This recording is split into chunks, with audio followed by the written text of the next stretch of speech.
everybody. I'm Tom Murray, the Director of Innovation for Future Ready Schools, a project of All for Ed located in Washington, D.C. Future Ready Schools is a collaboration between All for Ed and a vast coalition of over 60 national and regional partner organizations. The goal of Future Ready Schools is to maximize learning opportunities for all students and to help school districts move quickly towards student-centered learning.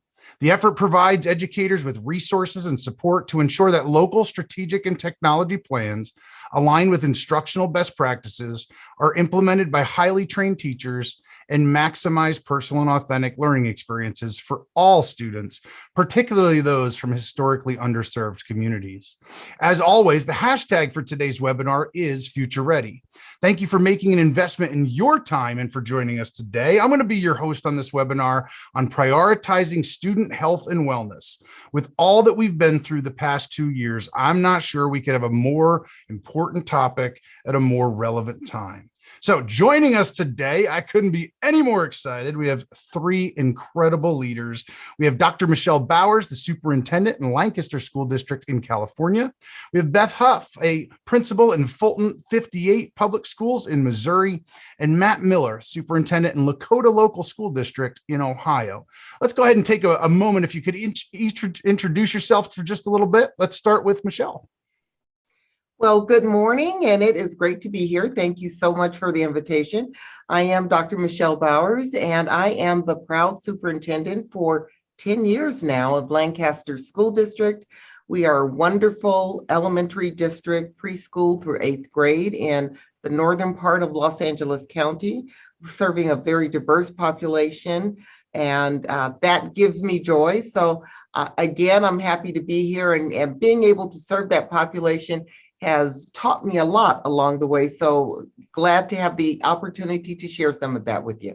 Awesome. And Michele, you're also the president of CASA. Give CASA a shout out if you would. Hey, CASA, I'm out here for you. I am the proud president, recently sworn in. CASA is the California Association of African American Superintendents and Administrators, doing great work to promote improved experiences and outcomes for our children of color, but especially for African American children. So great to be here and represent them as well. Thank you. Awesome. We love that organization, and thanks for joining us. We're going to go over to, by the way, the National Principal of the Year, one of our Future Ready advisors, Beth.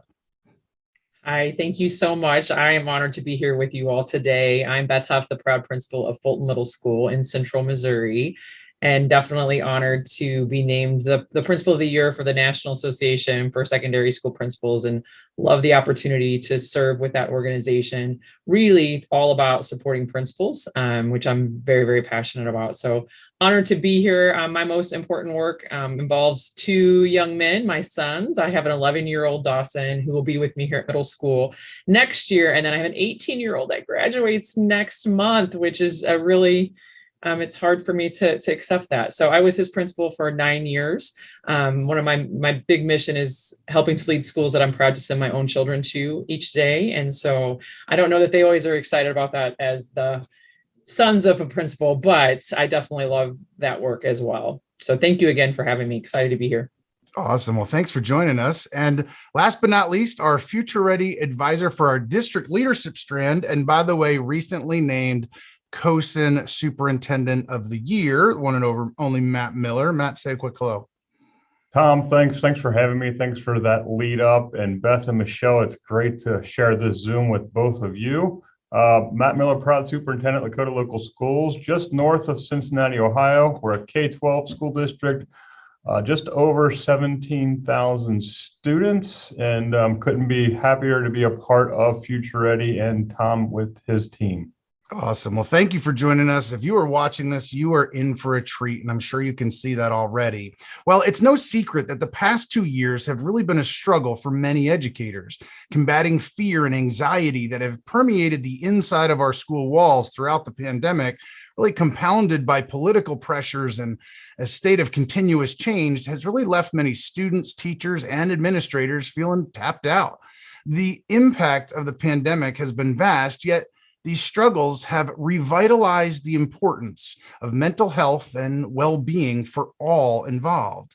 So that's what we want to talk about today. Let's go ahead and dive in. So I'm going to ask each of you to begin by reflecting a bit on the last 2 years in your role throughout the pandemic, how your school or your district has worked to prioritize student health and wellness. So let's begin, Beth, with you. Let's start at the building level. Beth, reflect on the last 2 years and talk to us about prioritizing student health and wellness. Definitely. Well, I think a few different things have come out of the pandemic.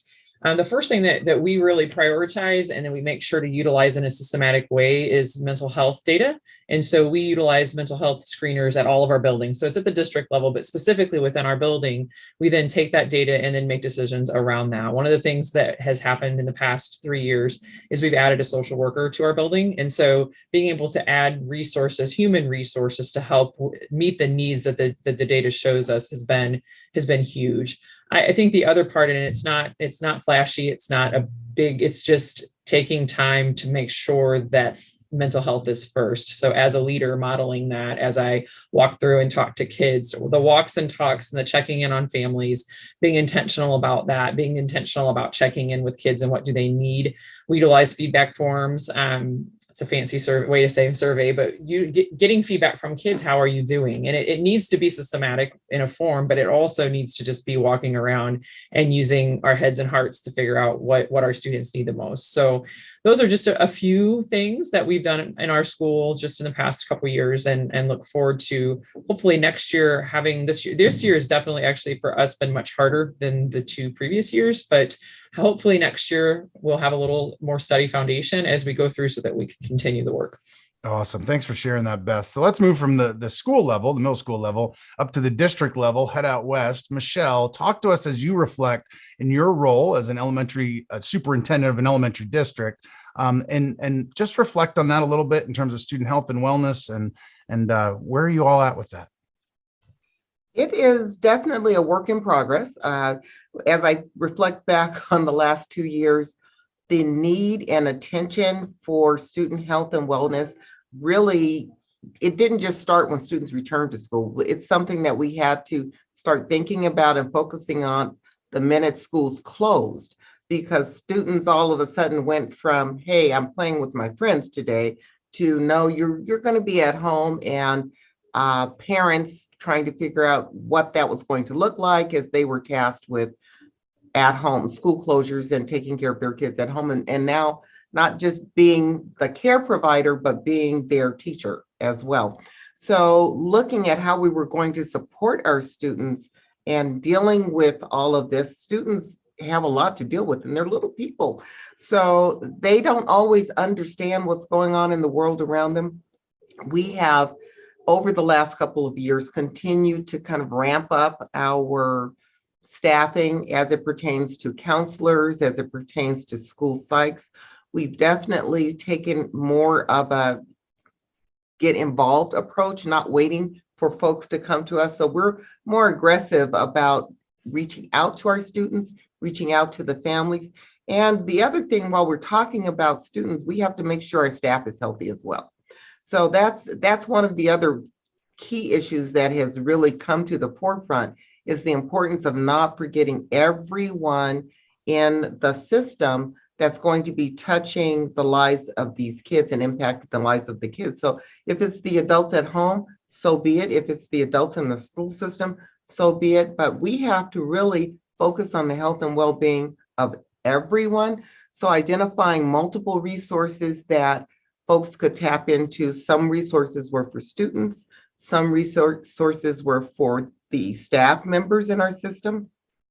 Some resources were made available to the parents, because heaven knows I can only praise parents. I can't praise them enough. I can only say thank you, thank you, thank you over and over again, because their plate has definitely been full dealing with the pandemic and everything that came with that. So, the list goes on and on and on as far as the housing insecurities, food, job, and dealing with their kids and their child's education as well. So we did a lot of that. I want to also acknowledge the work and contributions of many of our local partners. So we did a lot of partnerships with various organizations that support mental health.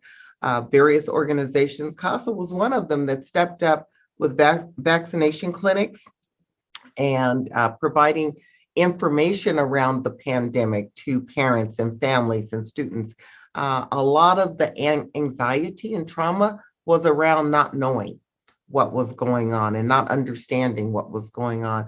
So providing those resources to our students and to the community at large has been an ongoing thing that is not going to end. So it's not something that we can say, well, we're heading into an endemic, or it's getting better, so we don't have to do this anymore. This season has shown a light on the importance of a healthy human being. We all have to be healthy. And the thing that we recognize is now, more than ever, I think, is that kids go through stuff too. So we have to give some attention and time to making sure the resources and supports are in place to support the mental health, the physical health, the social and emotional health and well-being of our students, so that they can show up and be successful in school. It's not just about education. Yeah, Michele, so well said. And building on your response and something that you just shared, Matt, and going over to you, I can picture distinctly connecting with you in those first few days for schools for the pandemic, and you talking about, I'm making sure my students have food, I'm making sure they're safe, we're connecting with them, just really going back to that fundamental basics of making sure that they had what they needed. Talk to us as you reflect in Lakota over the past 2 years. Yeah, that was a great sort of segue from Michele into what we've been doing at Lakota. So it almost feels like, if I can take a step back before I get to that, Tom, it almost feels like we have sort of the social emotional wraparound post or pre-pandemic, I guess. Then what did we do during the pandemic, and what are we doing now? And it seemed almost like before the pandemic hit, most of our SEL supports were more like the culture of the building and more group based and things like that. And for us, it was E plus R equals O, and we still carry that through.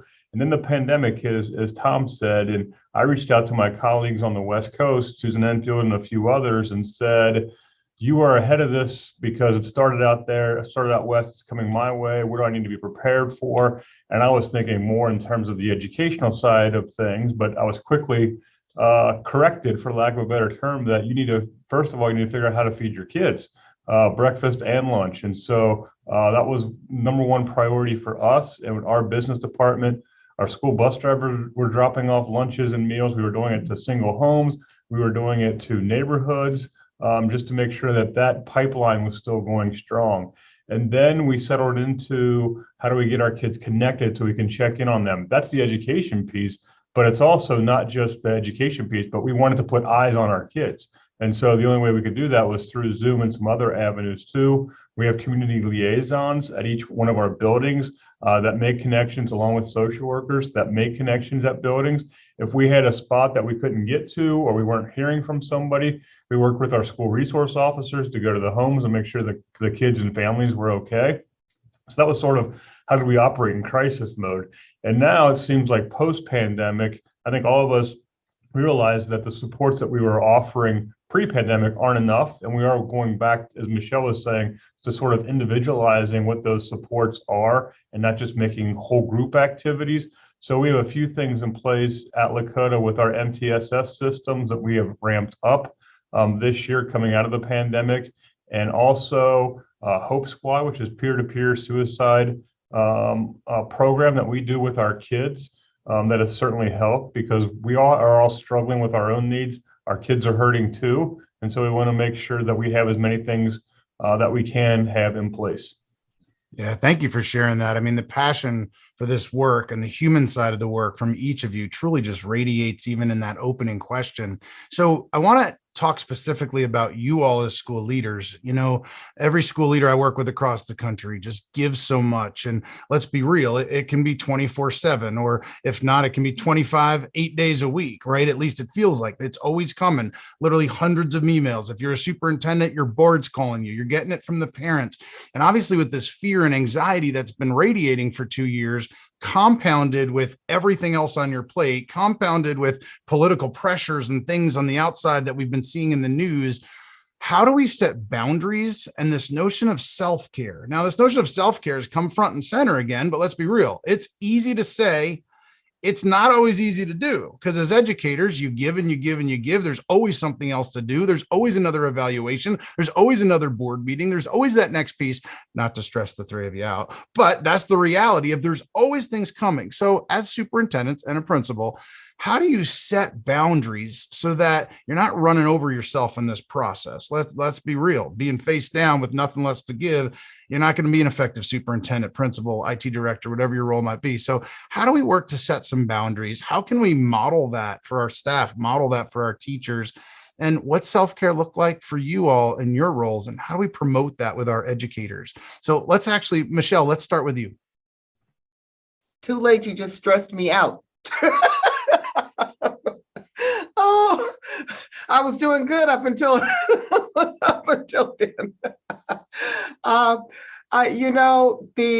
It's not easy. As you said, it's easier said than done. And the job is, I tell people, it's 24/7, 365 days a year. We don't get to shut it off per se. So the important thing is, how do we figure out how to manage it as a regular part of our life and provide some balance. And I'm big on balance.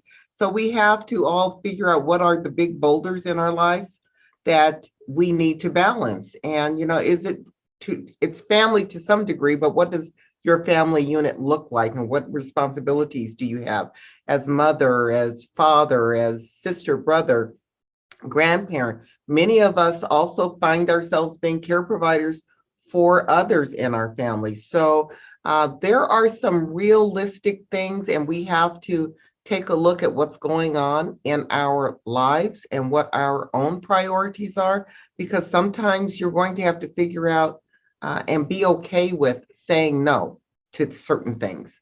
And that's okay.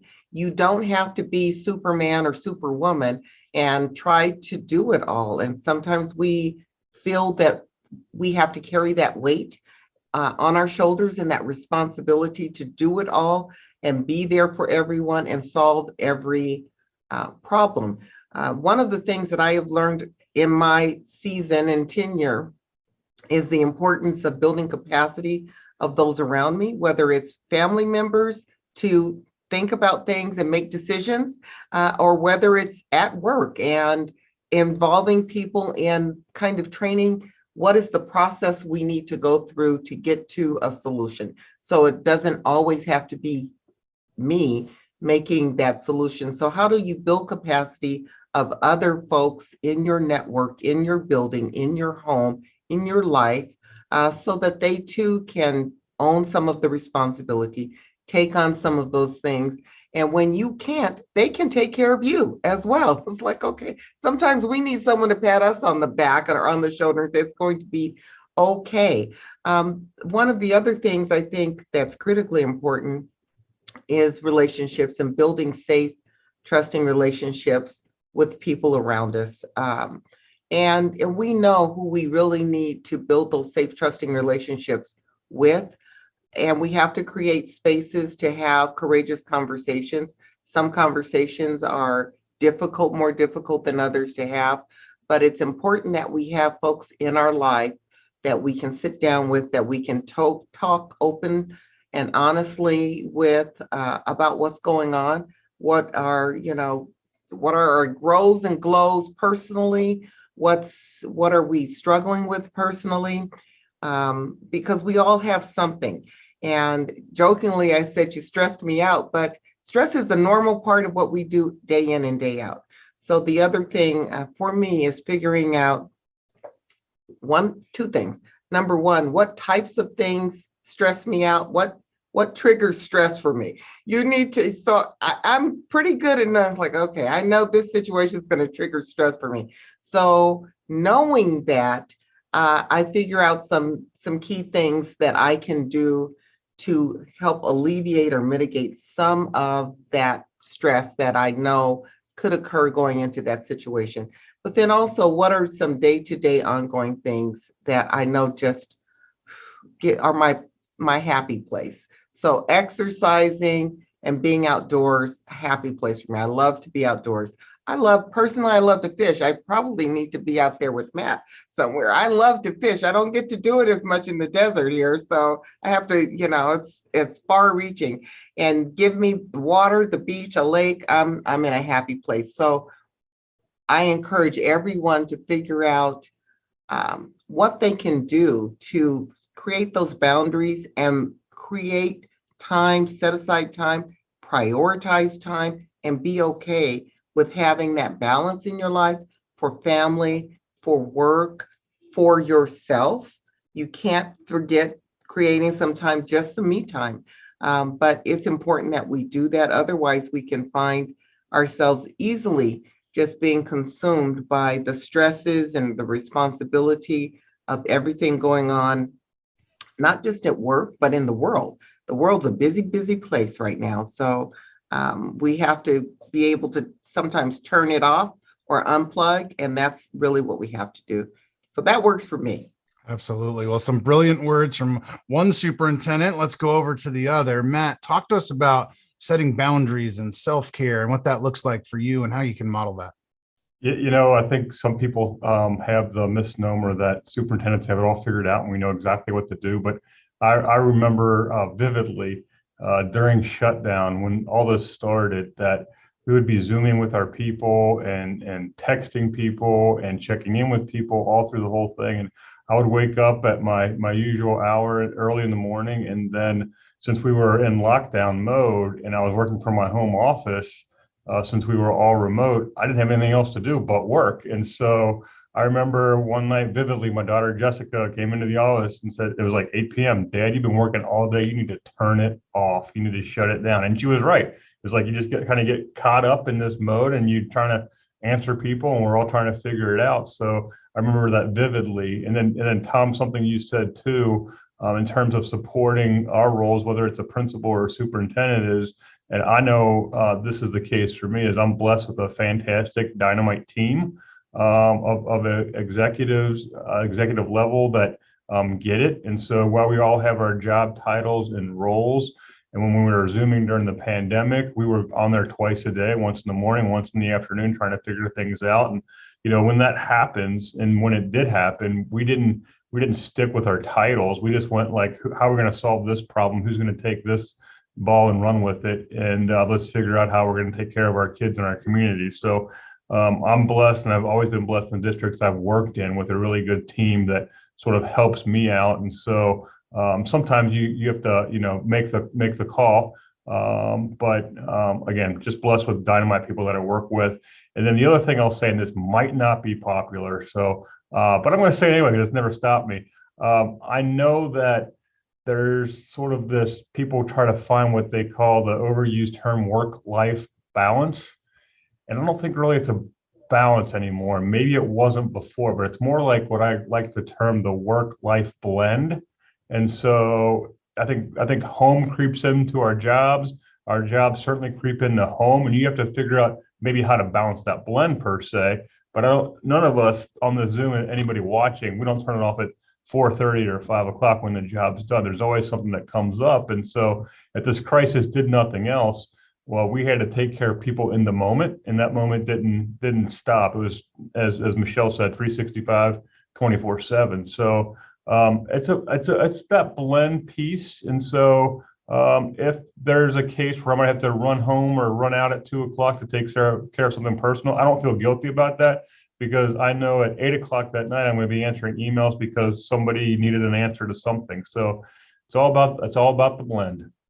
Awesome. So well said. So I actually want to go over to Beth, but Beth, before I have you respond, we are going to flash back to 2020, where you were an early guest on our Future Ready podcast, and the clip we entitled "Take Care of You." So let's go ahead and watch that clip. I think my biggest thing is it's okay to hit the pause button. I think really we are going to be okay. We are going to get through this, but we want to come out of it better and not worse. And I think that we don't put so many unrealistic expectations. I know a lot of people are having to live off the edicts of their board or their community. And I'm blessed to have great support there. But like just make, like, it doesn't have to be harder than it already is. And so I think just hit that pause button.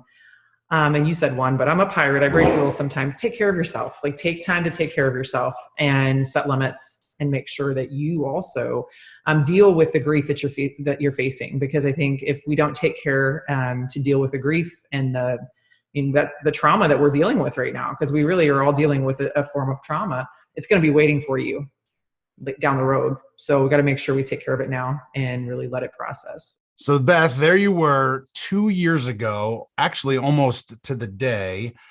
Talk about that self-care. You were talking about it 2 years ago. Talk to us a little bit about that self-care, setting boundaries, and build on what you said in the podcast 2 years ago.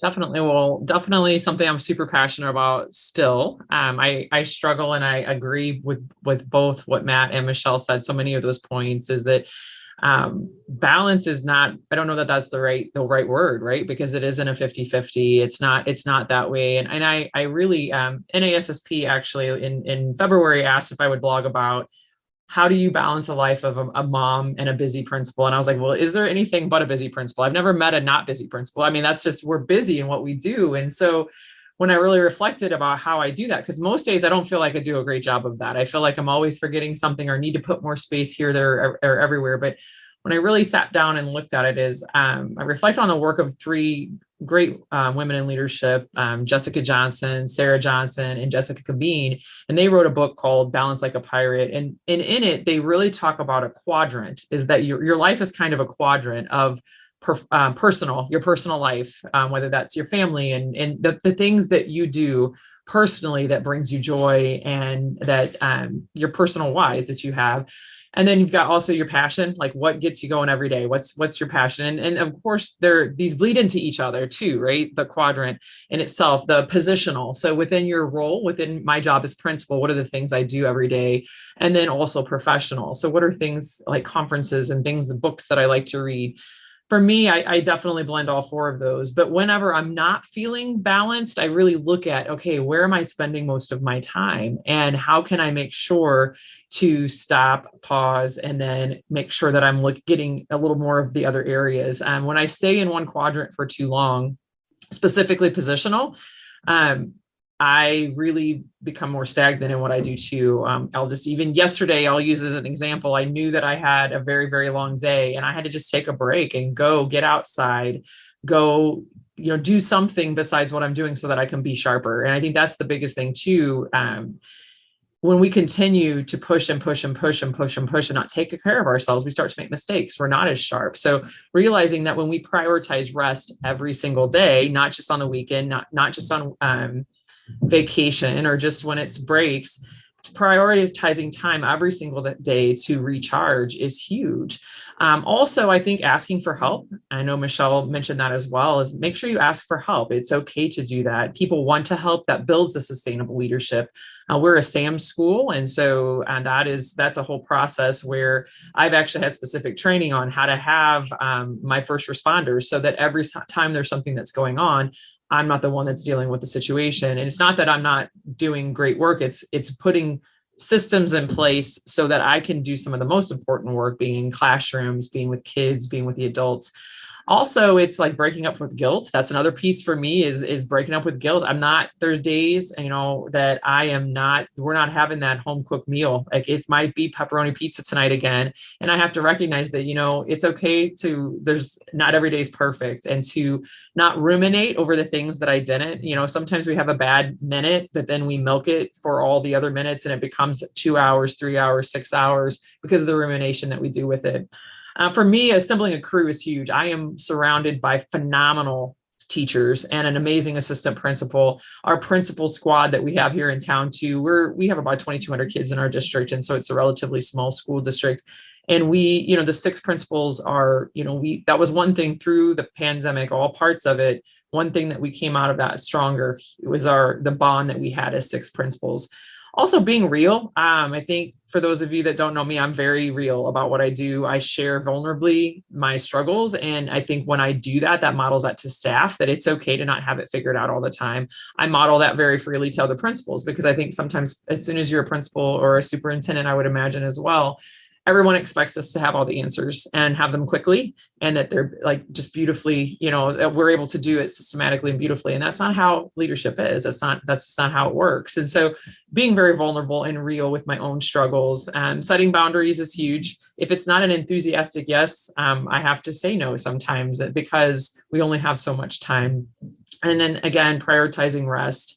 I think that we just don't do that enough. And again, there are days that I don't do it well enough either, but making sure that we prioritize rest and remember that our actions always speak louder, than what we say. So when we say family first, but yet our family is never first, we have to make sure that we remember that our example has far greater impact than our words.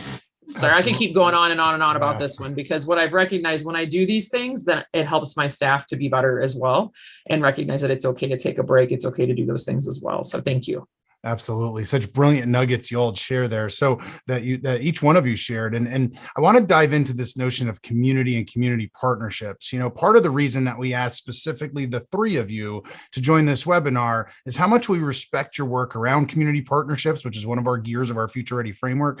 So talk to us a little bit about how you've partnered with and engaged your community in support of student health and wellness throughout the pandemic. Matt, let's start with you.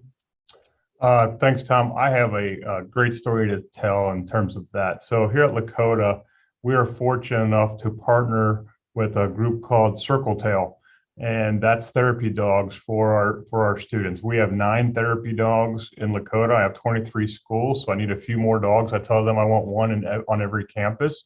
The dogs have been amazing. We started with just a couple of them right before the pandemic hit. And then since then, we've been getting them as much as we can. So they are trained therapy dogs. It's a partnership. Most of it is grant funded. And they work with some other schools in the Cincinnati area as well. But they go to, in most cases, 8 of the 9 go to one building every single day. And our staff are responsible for taking care of the dog. And they go home with one of the staff members every single night in the summer and on holidays. So becomes a sort of a family pet, but really they're working dogs, and they de-escalate kids. They work really well with some of our students with special needs. And they're also amazing, and maybe not surprising, work really well with staff as well. So I've been in meetings where people are tense, things are happening, and one of these circle tail dogs comes in and just takes that heightened awareness down and really calms people too. So the one dog that doesn't go to the same building every single day is a therapy dog that stays with me. So I'm also a huge proponent of the dogs in the classroom, specifically the therapy dogs. And so Biggs, I take him to, he has a Monday school and then a different Tuesday school. So every day of the week he goes to a different school. And then I pick him up on my way home, and then he goes home with me. So, and I have a team that helped me support him, but they are really, really good with the kids and helps the learning environment. Even you just have a student reading to a dog, they love that. I now have high school kids that will talk to me because I have the dog next to me, where they wouldn't give me the time of day before that, but now they do. So they're great ambassadors to the education process. Doesn't Biggs have his own hashtag, Biggs Man on Campus? He does, hashtag Biggs Man on Campus. So I have to ramp that up before this airs. But yeah, we try to push that out as much as we can. There's also the other one that's really good is hashtag Dogs of Lakota on Twitter, and you can see what they're doing every single day. Awesome. Absolutely love that partnership with the community. Beth, let's jump back over to you. Community partnerships at your middle school. Definitely. Well, it just makes me reflect. We have a therapy dog here as well. That is our assistant principals. And there's a dog can do so much more sometimes than anyone else. And so it's been great to have that dog here in our building as well the past couple of years. I think specifically we have, it was difficult there for the first year of COVID because we were so community oriented, and then everything shut down. I mean, no one could come in the buildings and no one could do, so we had to get creative.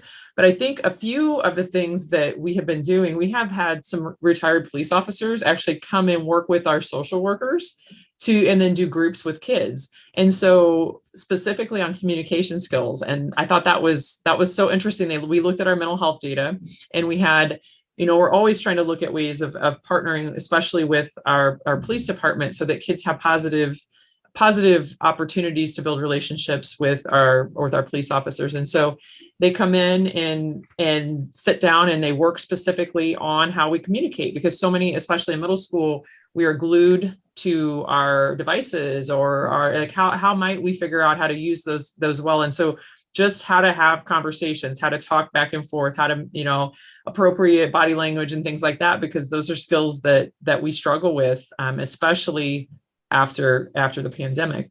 So that has been really a great thing. And then we also, sharing vulnerably was not something that I was always good at. And subs have been almost impossible this year.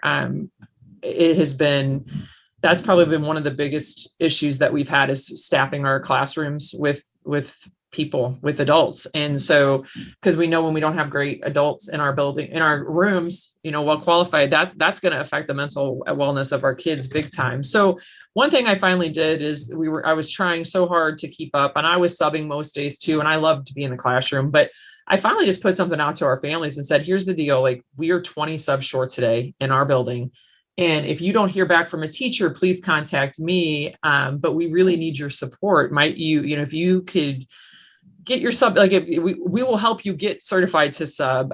Or if you just want to come and walk in the hallways and greet kids, if you want to come and be in the cafeteria. And from sharing that, we have a group of, they don't even have kids in our building, but they've got grandkids in our building. We have a group of retired gentlemen that come every Friday and just do lunch bunch with our kids. They walk through the lunchroom, they check on them, they share stories. And so it just, for those of you watching too, it's great when you can find like super systematic ways to have community support, but it also can be something as simple as, chicken nuggets on Fridays, just going through and being able to connect with kids and recognize, especially in middle school, that most middle schoolers I've noticed as a parent and as a principal is it's hard to see outside the walls of our middle school. And so any opportunity that we have to tear the walls down, either, virtually through social media, or having them see that the world is bigger than them, has been huge. So just a few of the things that we've done here at Fulton Middle School. Awesome. So before I go back over to you, Michele, you were also on our Future Ready podcast, this time just a few months ago. One of the clips that you shared that really stood out to me was around community schools and support.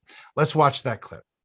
A few years ago, I started a welcome and wellness center in our district. And in addition to registration, that wellness center provides supports to our homeless families, to our foster families, anyone that's in need. We have established several partnerships with local organizations that make donations of clothing and shoes and diapers and formula and all sorts of things, backpacks for our kids and school supplies and all sorts of things, to say, okay, we want to help support these families, support these kids, so that they can feel good about the space that they're in, where they are, and know that there's hope and help available. And that is coming through our school systems. A lot of people don't know how to navigate 20 different resources to try to tap into the support or get access to the support that they need.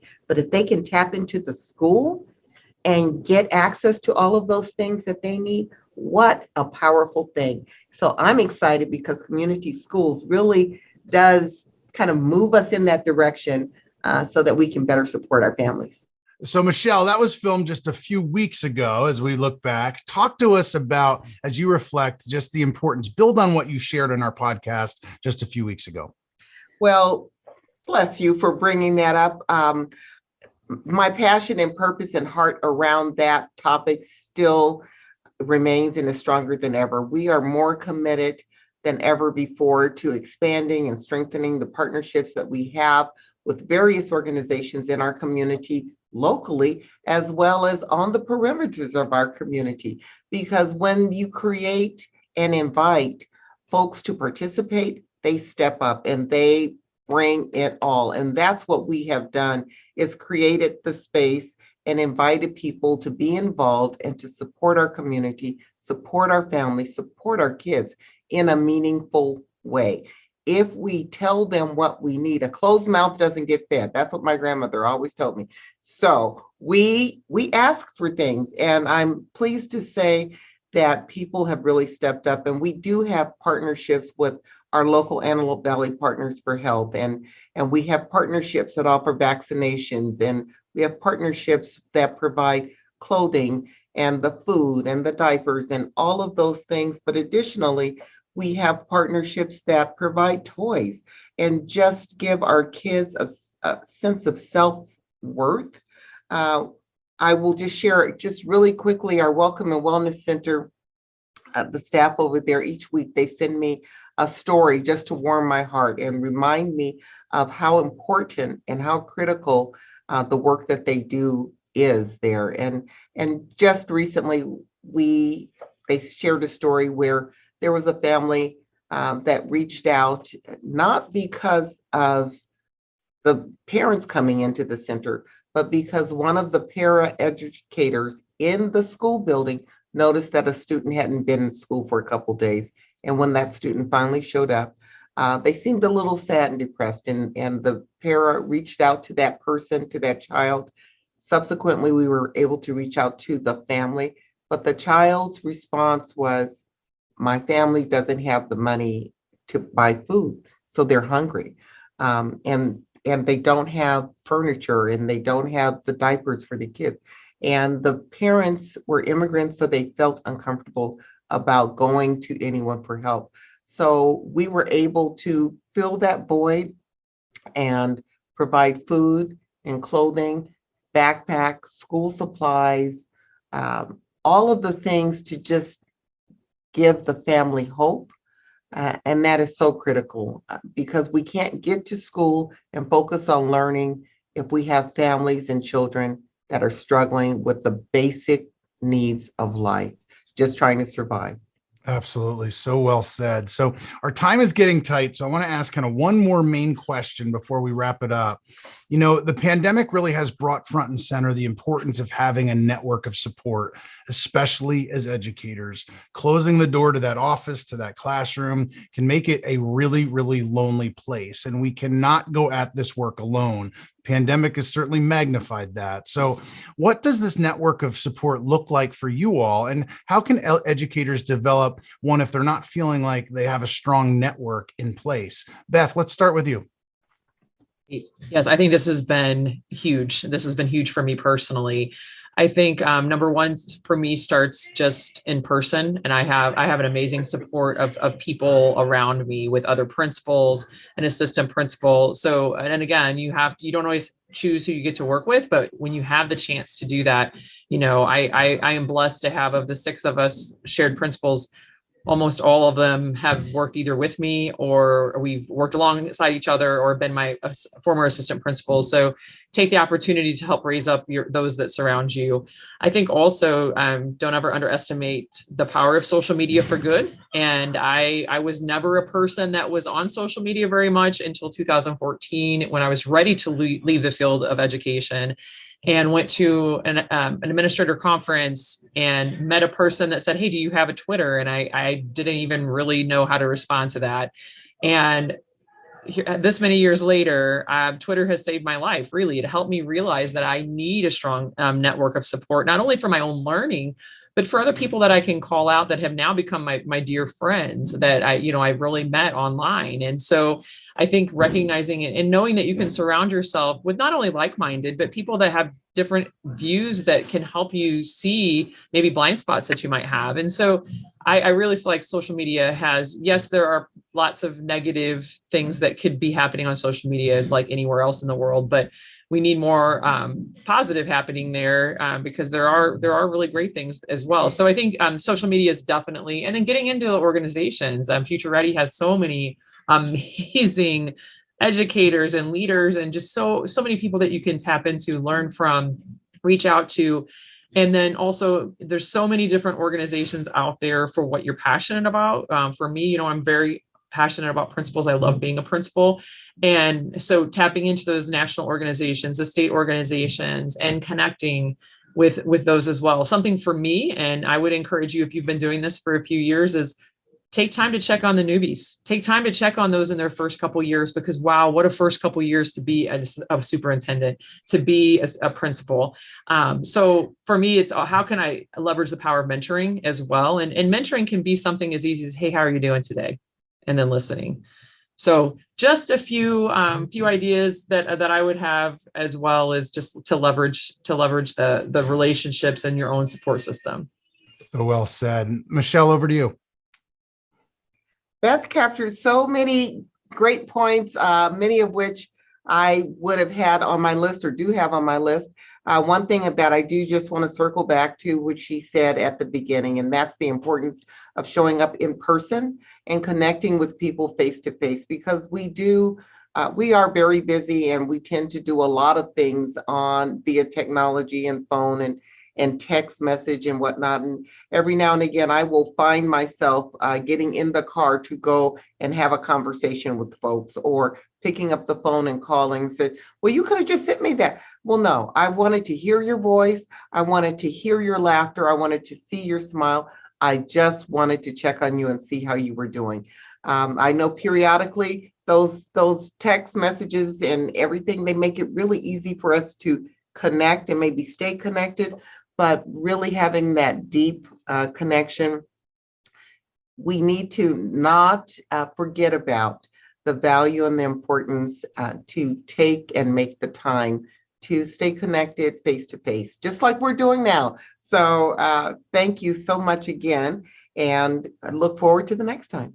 Awesome. Well, thank you for that. And Matt, before I go over to you, I wasn't going to leave you out, because you've also been on the guest on the podcast, one of our first, actually. So this is going back to, I believe, April of 2020. And it really gets to the heart of this question and how we're going to wrap up. So I actually know all three of you were super excited to see you weren't in the same principal or superintendent outfit today that you were 2 years ago, and happened to be wearing that. I know that's the first thing that you're all worried about, right? But Matt, let's go ahead and watch this. We titled this A Collaborative Spirit. So we're going to watch this, and then Matt, will let you start to wrap up. Once this is all over, we need to remember that when things were really bad for us, we got through it because we worked together, we networked, we problem solved and found solutions. It wasn't politics. It wasn't anything tied to one single school district. It was that truly a spirit of, we are in this together, and we got this, and we'll figure it out. So I'm hoping that collaborative spirit just continues from here. I really do. I just hope that, it's sad that a pandemic had changed our mindset in that regard, but I'm hopeful that we'll carry through with some of the positive things that are going on. So Matt, there it was, again, going back 2 years, that notion of a collaborative spirit, network certainly tied to that. What thoughts do you have on that? Well, I was interesting to see and how that's kind of still carried forward. And so I think one of the biggest pieces of that collaborative spirit is everybody that's on here, right? I mean, we're doing this through Future Ready. Certainly that's been a huge piece of this puzzle moving forward. Also my other networks, I have to give a shout out to Digital Promise, League of Innovative Schools, my superintendent friends, my super friends that are on there, COSIN certainly, ISTE as well. But if you go back to the very beginning, I think I leaned on my super friends the most in terms of how are we going to get through this once the politicians sort of got out of the way, or really didn't get out of the way. They kind of like abdicated the decision making to all of us. And so we had to figure things out.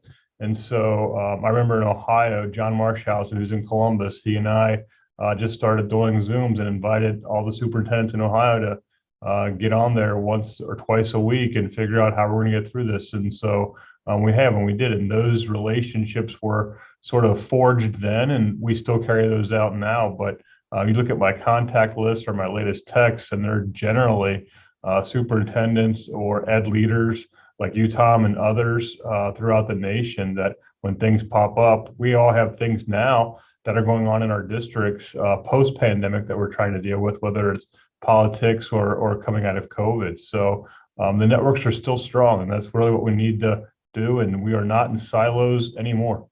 Absolutely. When we talk about mental health, when we talk about wellness, not going at this work alone is absolutely vital. So we are out of time. So I'm going to give you 30 seconds apiece. You have colleagues all across the world watching this. Here we are 2 years into that pandemic. How do we make sure as we continue to look forward, this stays a priority, even post-pandemic as we emerge? What's one piece of advice that you all have moving forward? Michele, we'll start with you. I'm glad you gave me 30 seconds, so I'll keep it short. Just encouraging everyone to remember that our kids are little adults and they have the same fears and the same excitement, and they have the same tears that adults have. They experience the same trauma that adults do. They don't have the same resources and support and a sense of understanding around the world and about the world that adults do. So as adults, I encourage everyone to continue to listen, to continue to learn from our kids, and continue to love on our kids as we go through, so that they can be the adults that we want and need them to be, and we need to be the adults that they need us to be for them. Thank you. Couldn't be more true. Beth? I think, and then I don't mean this to sound selfish, but to make sure that make yourself a priority. We can't lead, can't educate, we can't serve all that we serve when we continue to put ourselves last. So make sure that you take time to take care of you, and to recognize that when you do that, others see that, and you will have that ripple effect with those that you serve. So just make sure that you prioritize yourself. Thank you for that. Matt, over to you. Bring it home. I sort of have a compare and contrast thing, and we're dealing with a lot coming out of COVID and all the politics that kind of led up to that. And there's certainly politics and other things too. What I'll say is you're never as bad as they tell you are, and you're never as good as they tell you are either. So it's good to be humble sometimes, and also realize that we're always going to have our detractors when we're making these big level decisions for everybody, but chin up. Awesome. Brilliantly said, you three. And that is it. That's all the time that we have for today.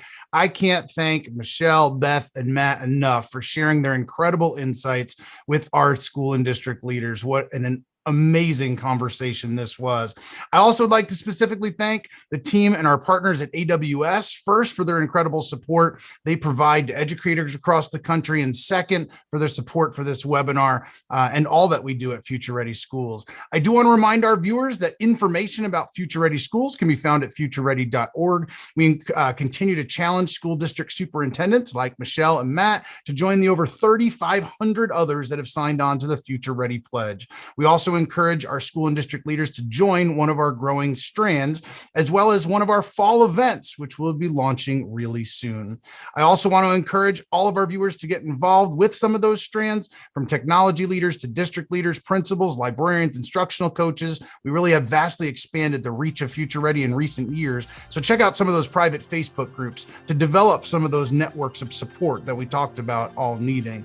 So I again want to thank Michele, Beth, and Matt, as well as thank all of you, our viewers, for investing the time in this webinar. Do not forget to connect with us here on Twitter at Future Ready, on Facebook at Future Ready Schools. And if you missed any of this conversation, you can find it on our YouTube channel. Thank you again for joining us here at Future Ready. Have a fabulous day, and we'll see you next time.